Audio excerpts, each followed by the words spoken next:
So ayan, umpisa na natin magbukas ng ating bagong package. Maraming salamat pala sa ating Ate Camille. Yan, binigyan tayo na ito. So tara, tingnan natin kung ano ito.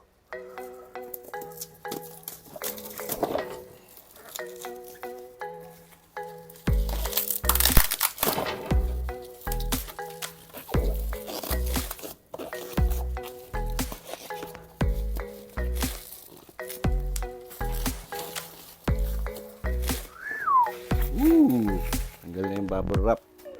Ito naman.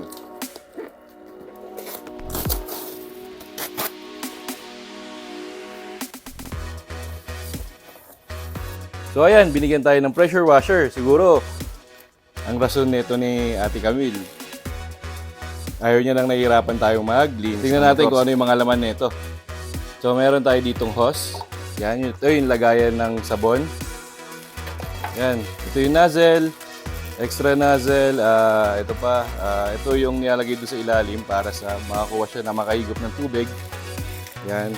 So ito, meron tayo ditong isang battery na 998 volts. Yan. Max Power Link. Yan. So, yun, no? Tapos ito yung pressure gun. So ito yung charger niya. So ito, kompleto na siya. Gagamitin na lang natin. So tara, umpisa na natin gamitin. So bago natin siya gamitin, buuin muna natin. Madali lang naman to buuin. Yan. Ito, tatanggalin nyo muna to. Siyempre. Mahaba yung hose, oh. Mahaba siguro mga 3 metro siguro yan.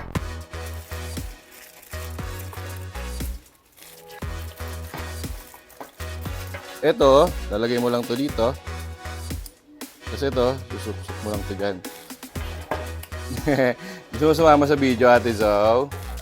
O yan, o. Diba?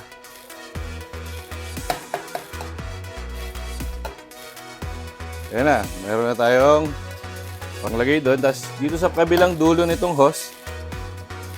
Yan, so ang next natin ay ito na. Ayan, o. Lalagay lang natin ito dito. Ikakabit lang natin ito dito.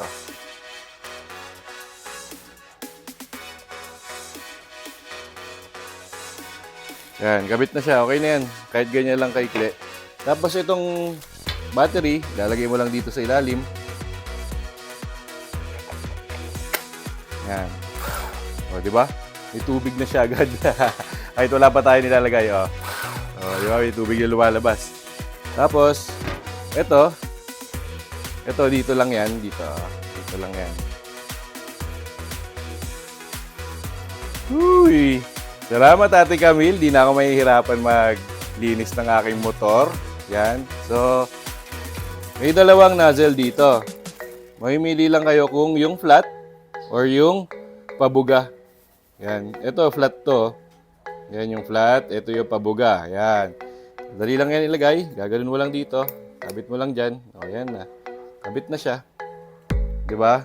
O, tara. Subukan na natin to. So, ayan yung tubig natin. Ito, ilalagay nyo lang to dito. Ayan. Tapos kukunin natin yung baril. So, ayan siya. Ito siya pag gumagana. Ayan, o. So, ang tendency nito, hindi tayo mahihirapan maglinis ng ating motor. So, umpisa na natin mag-pressure washer sa ating motor. So, ayan. Dahil madumi ang ating motor, umpisa na natin siyang bugahan ng tubig. Ayan.